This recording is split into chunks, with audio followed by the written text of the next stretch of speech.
For many families, the process of applying to college musical theater programs is equal parts thrilling and terrifying. Navigating prescreens, choosing which schools to apply to, finding audition songs and monologues, and sorting out potentially dozens of different application requirements can feel entirely overwhelming. And we get it. We've been on both sides of this process, and we've got you covered. Today, we're talking all about the logistics of how to prepare for college musical theater auditions. I'm Chelsea Wilson, a performer turned voice teacher to Broadway stars and vocal coach on Broadway productions like The Phantom of the Opera, School of Rock, and more. And I'm Cynthia Kortman-Westphal, a Broadway music director, conductor, voice coach, and tenured faculty member at one of the top musical theater programs in the country. Here on the Broadway Vocal Coach podcast, you can expect real talk about the business, practical advice, and constant encouragement. We believe there's space for every artist in this industry. All you need is the right support. So consider us your two-woman hype team. Welcome to the Broadway Vocal Coach podcast, where we help musical theater performers get unstuck and take the next step in their careers. Today, we are joined by our friend and college audition expert, Katie Johannigman. Hi, Katie. Hello. Hi, gals. So wonderful to have you here with us. Katie Johannigman is a multi-talented director, choreographer, coach, and performer. Katie has spent the last 5 years on faculty in the musical theater department at the Cincinnati College Conservatory of Music, also known as CCM, where she previously graduated with a BFA in musical theater. Last year, she joined us at BVC as our primary coach for BVC Aspire, our college prep program for high school students. And this year, 2023, she has recently started a new job as the Associate Artistic Director at the Marriott Theater in Chicago. Katie, they are so lucky to have you there. I am so thrilled for this new journey for you. Thank you, Chelsea. Thank you. We're so happy to have you with us today. Before we dive into today's conversation, I want to invite you to check out some of our free resources for families starting the audition process. You can get our free Getting Started guide and watch our recent Q&A webinar. Get all of that at bwayvocalcoach.com/college. And if you want to get personal support from Cynthia and me, join our Facebook group for parents and students. We host bi-weekly Facebook Live office hours. We answer your questions and foster great discussion for musical theater families with middle and high school age students. So you can join that group at facebook.com/groups/Broadway Vocal Coach. Or if you want one step easier than that, it's all linked in our show notes.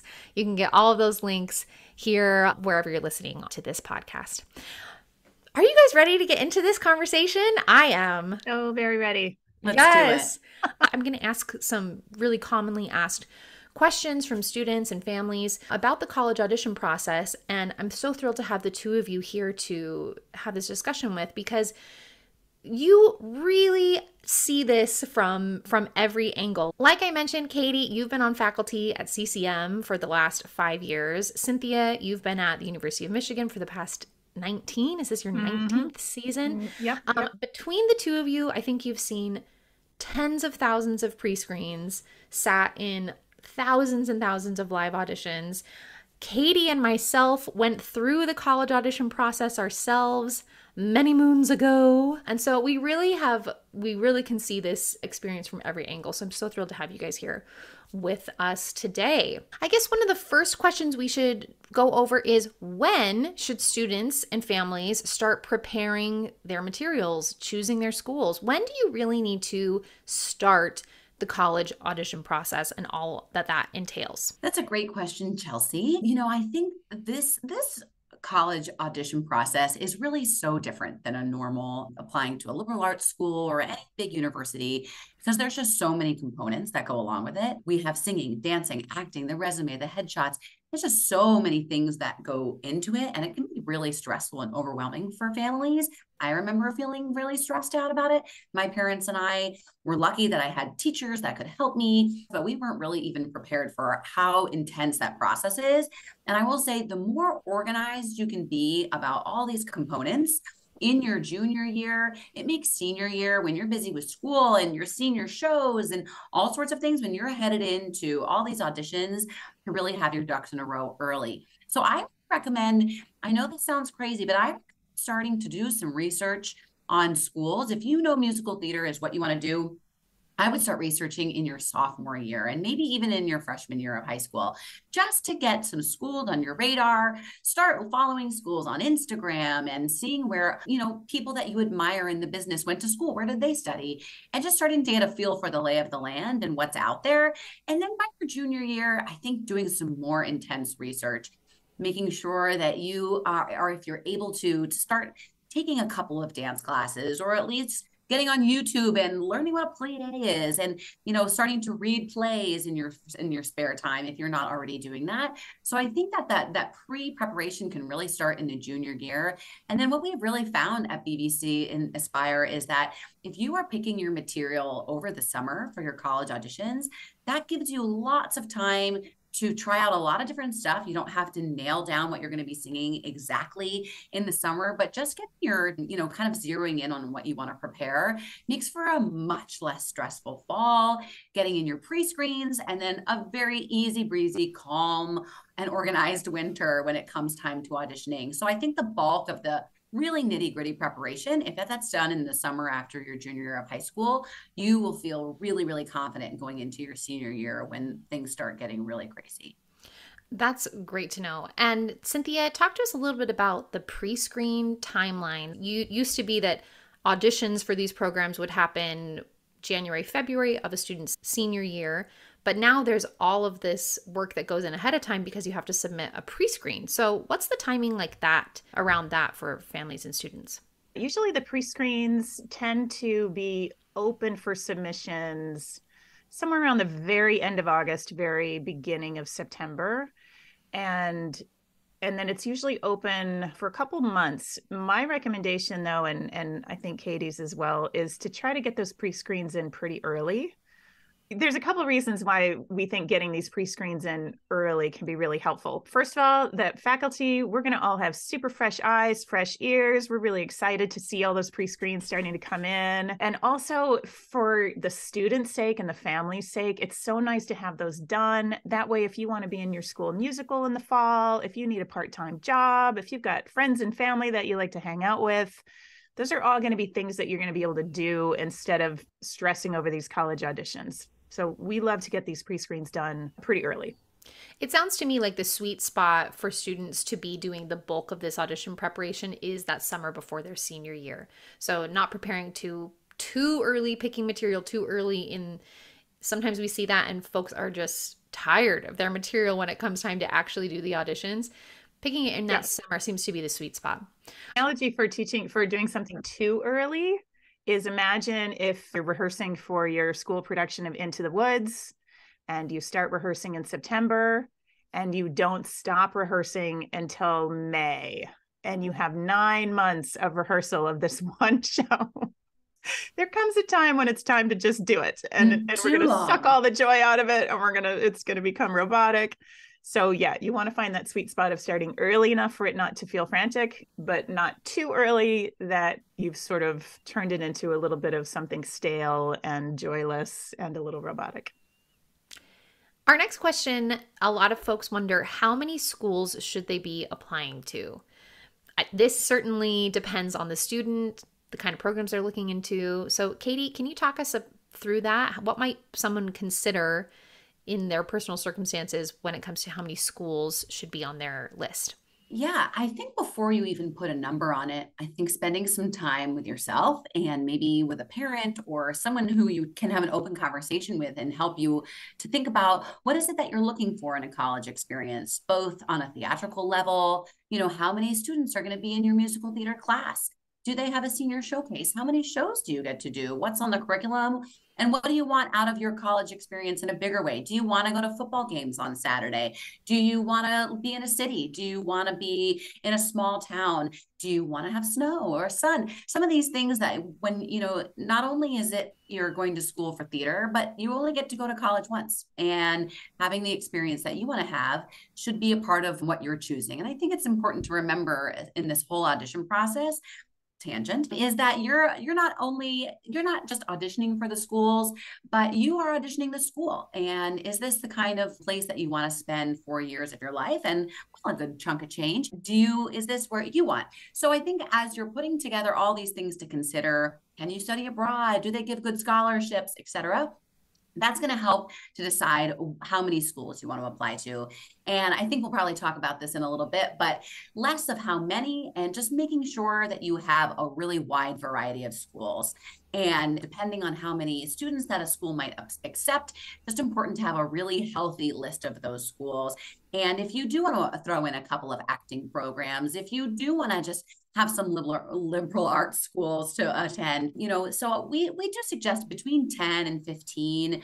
It's crazy how many musical theater programs there are now. You really could apply to 1 million, but just remembering that each school has an application fee, and you want to just find a healthy balance for what works for you and your family. But between 10 and 15 is good, making sure that you have a nice, healthy balance of all different kinds of programs, so that at the end of the day, you're really excited about the place that you're going to be attending.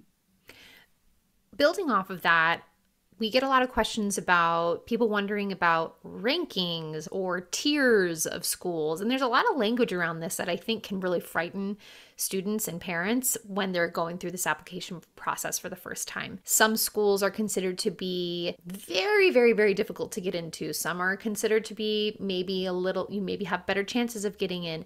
Cynthia, can you talk about the language that we use in our program in BVC Aspire about these different categories of schools, and how might that play into a student's school list? Yeah, we talk about things like reach, extreme reach schools, a reach school, a target school, a safety school. Extreme reach tends to be the schools that maybe only accept 2% of the applicants.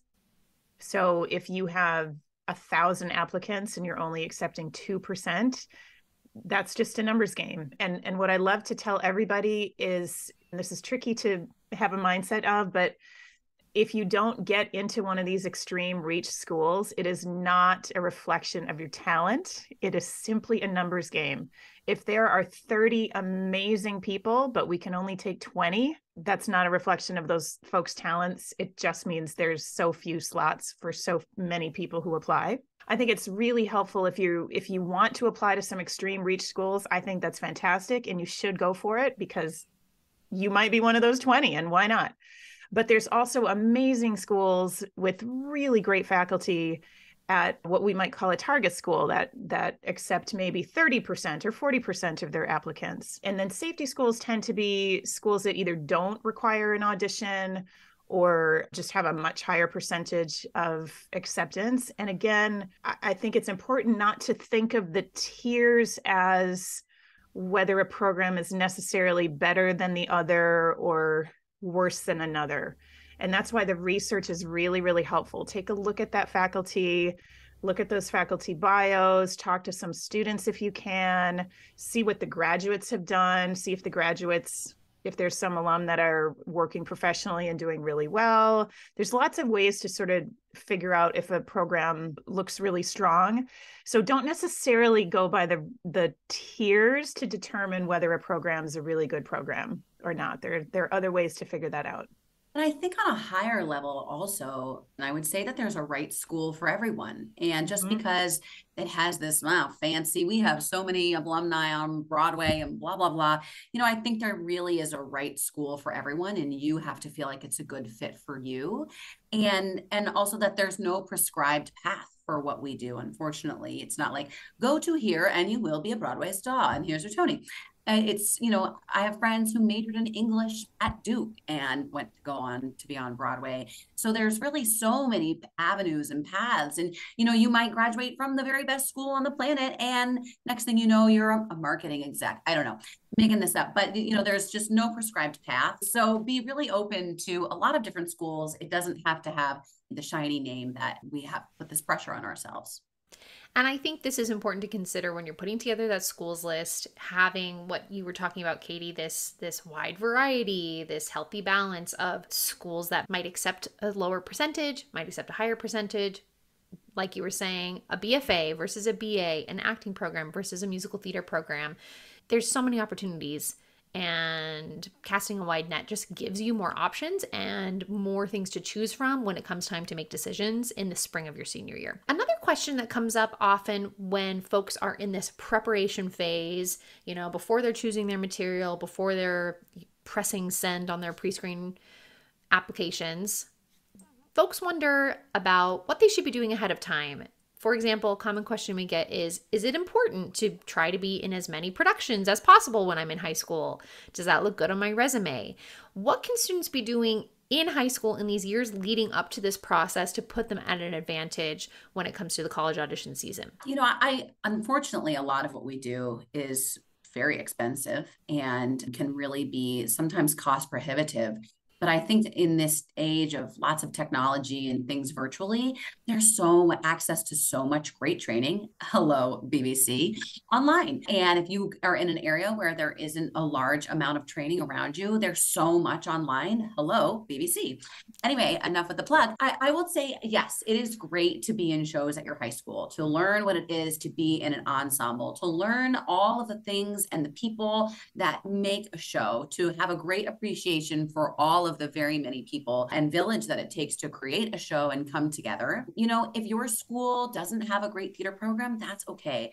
I would say the time and of course money is really well spent in getting some training. And that's getting some good voice lessons if possible, learning about your instrument, letting that grow over your high school years. If you can start reading some plays and maybe there's an acting class you can get into, that's really great use of time. If there is a dance class, whether it be online or in person, once a week that you can get into, I think if you have to choose between the shows or the training, obviously to do both is amazing. I do find that training, in my opinion, is really, really pays off, especially when it comes to preparing for these college auditions. You can have a really solid foundation of training under your belt will help ultimately create the best auditions for yourself. Yeah, I think students a lot of times, and I think parents sometimes think this too, that you've got to really pack your resume, that you want to have a resume that's just full of shows and full of roles and full of lots of experience. And what I would say is at the end of the day, we are really going to focus much more on your pre-screen and on your audition and seeing where you're at right now versus the fact that maybe you played Shrek when you were 9 years old, And I think sometimes people conflate experience with training. And I think of a lot of shows, like you said, Katie, are such great experience, and you absolutely learn a lot through those shows. But that's different than taking dance classes or voice lessons or acting training of some kind. So yeah, I agree. I think that if you love being in those productions, great. If you're having fun doing them, great.